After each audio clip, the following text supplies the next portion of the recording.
reacting to the meds. Check the dosage. Damn it. Grab the crash cart. Just get it done. You'll feel a little pinch. Now.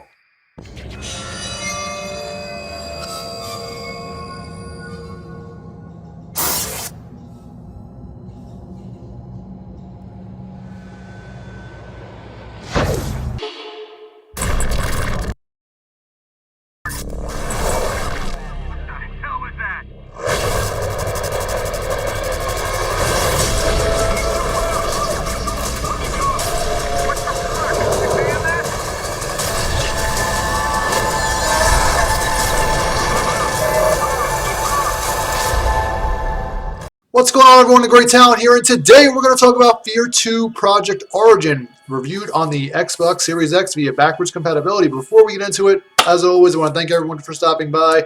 Don't forget to drop a like and subscribe, please. It will really help this channel out. Streaming, love you long time.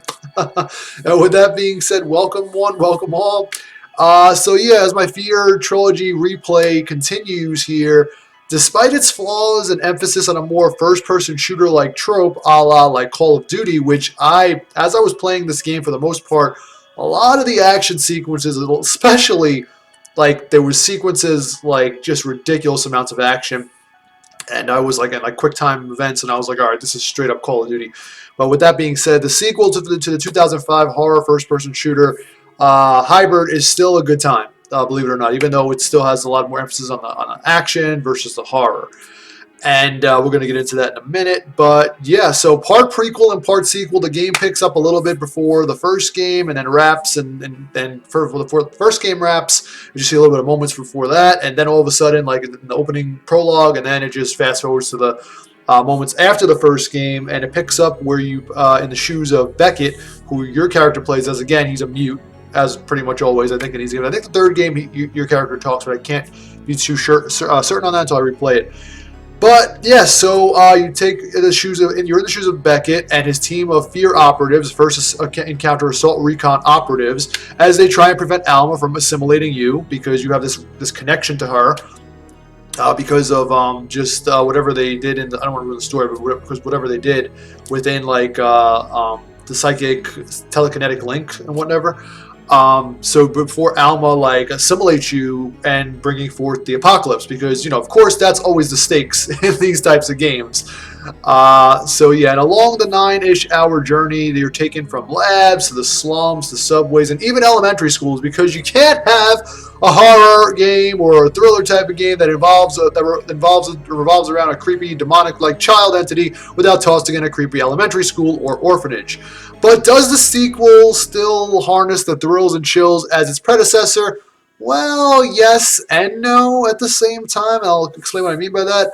To me, it didn't feel as creepy or horrific as the first game, and it didn't really give me a lot of like creepy moments. But with that being said, it did manage to pull off slight thrill and chill from time to time, very scarcely throughout the game. It was more action this time around, which isn't necessarily a bad thing if that's what you're looking for. The game also offers a new aesthetic look over the first title as well. You have loadouts. The loadouts consist of now, before you could just have, I think, 3 weapons in your arsenal at all times. Now you could have up to 4. Same thing with grenade types, up to 4 grenade types as well. You get to hold 3 med kits this time. In the first game you had 10. That was a little excessive. Now it's 3. It's more manageable. You can kind of like know when to use it, when not to use it, kind of conserve it, or be liberal with it. But you don't really need more than 3 medkits, and I'll elaborate why. Even if you're playing on normal or easy or normal, you're gonna find armor drops all over the map, like each level. They're everywhere. They're scattered everywhere. So you don't really have to worry about carrying more than 3 medkits at once. Also, there's no health boosters this time around, but there are reflex boosters still. You can increase your reflex bar, your slow-mo bar. That returns as well. No health boosters again, but like I said before, you don't really need it with the armor scattered everywhere within each level. There's also a couple of new weapons too, from the meaty sniper rifle to the laser beam cannon, as well as a few weapon variants, like you get like the assault rifle as opposed to the submachine gun with a nice scope on it, and also you get an automatic shotgun as opposed to the combat pump shotgun, which I was using pretty much the majority of the game. The auto shotgun is amazing. It has like 12 rounds versus the regular shotgun with only like 4 or 5 or 6 rounds, I think. It like doubles the capacity. It's a pretty great output. You can also power mechs. Now, this is what I'm talking about. Well, it feels like Call of Duty, folks. You can power mechs like 2 or 3 times in the game. You get to power a mech, like it makes it feel like Titanfall. You're just fucking shit up, shooting shit. You're on top of APC turrets at points in the game, just fucking mowing things down. It's very Call of Duty slash Titanfall, even like slash Battlefield-esque. And again, it's not necessarily a bad thing if you don't mind it taking away from the horror elements, which not gonna lie, I like action games, so this was fun for me, but I kind of see what people were saying why Fear 2 and 3 weren't as good as the first game, because the first game had it was very atmospheric horror. It wasn't a lot of jump scares, it was just very eerie, very creepy the entire game. A lot of the locales, a lot of the atmosphere was very silent, very like whispers in the fucking darkness and like creepy tones and little pipes burst and you fucking go, oh my god, what's this? You know, shit like that.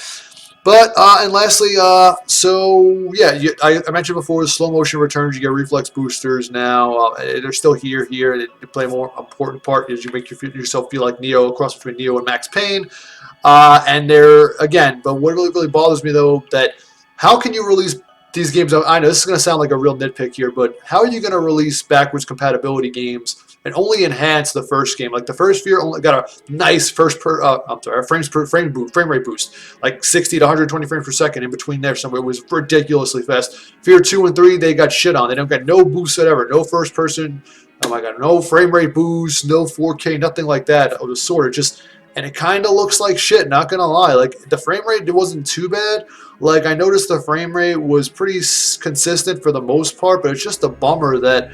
I didn't really think that they were going to just shit on their other 2 games. I mean, if you're going to do it all, go for the full Monty, man. Don't just piecemeal it here and there or just pick one game. I guess they did the first game because that was the oldest and it really needed a boost. 2 and 3 kind of didn't. I can kind of see that though because Fear 2, while it looks kind of yucky, I mean not yucky, but very dated. Graphics are very, very dated. The frame rate was pretty good. I think it was in between 30 and 60. Like I could tell it was a little more smoother than the first game, the original game that I first played back over a decade ago. But again, with that being said, it's a 2009 game, so the graphics are going to be really dated like that. But yeah, overall though, if you're looking for more of an action romp this time around with a light emphasis on horror, Fear 2 should be a good quickie for any action junkie out there. Now, last, on to what I recall being the weakest in the series, Fear 3 or F.E.A.R. I hate when they do that. There was a point in time, folks, where they really just like fucking shit on all these games with numbers because that was the 3rd game in the series. I remember Driver 3 did it, Drive 3R, Fear 3R. It was like the trope in the late 2000s, like 2010s, they started doing that, but that quickly dissipated because people realized how ridiculous it was. But yeah, no, the game was pretty fun. If I had to score it on a scale of 1 to 10, I'd give it an 8 out of 10. I think it's a great game still, even despite it being a more heavy emphasis on action versus horror. First game still has a very special place in this guy's heart. It's still probably one of the best horror first-person shooters out there. Fear 2 is still solid. It's still a solid game.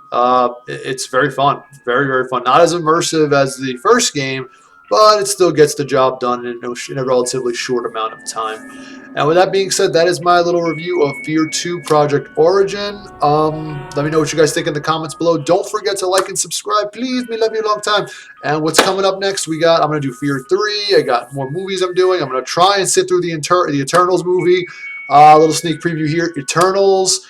I'm going to check out House of Gucci. I'm going to watch this movie called The Last Duel. As well as others. Moonfall I'm going to check out in a couple of weeks on HBO Max. And that's pretty much it. Games, we have Fear 3. I'm going to check out this game called Werewolf the Apocalypse Earthblood, as well as replay Alan Wake, but remastered this time because I just picked that up. So that's what's in the pipeline. A little brief pipeline. There's much more to come beyond that. I don't want to get you too excited. So yeah, again, that being said, thanks as always for stopping by, and I'll catch everybody next time.